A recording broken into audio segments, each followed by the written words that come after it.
So crossguard.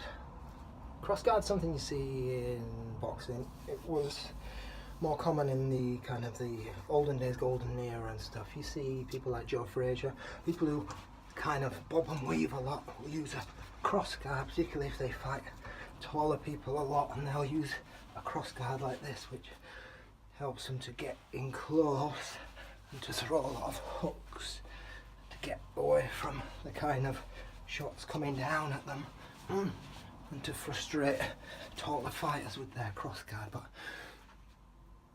you don't use a guard in the same way for self-protection. You don't use a guard like in boxing where you've got this defense system where you attack and you defend. You don't use that because there's no you me type thing in street encounters. It's just people going at each other full on. There's no time for guards. If you block something on the street, then the next beat is that somebody hits you again. In boxing, you might block something, move, recover, come back in.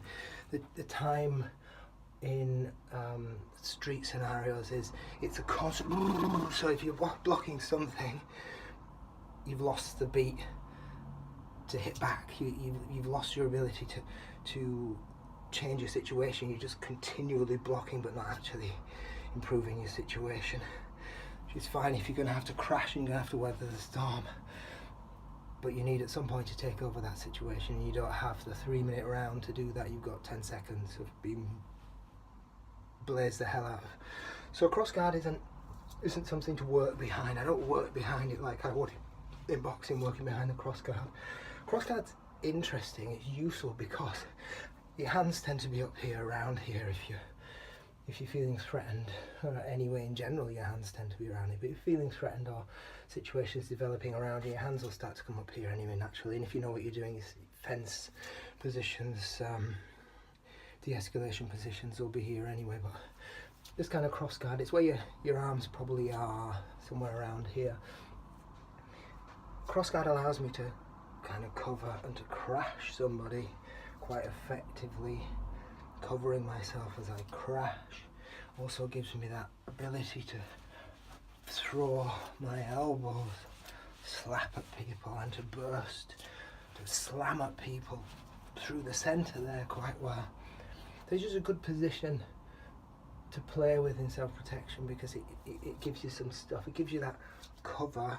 It also gives you kind of that ability to slam or to crash with both elbows, and when you're in extreme close quarter, that's quite useful.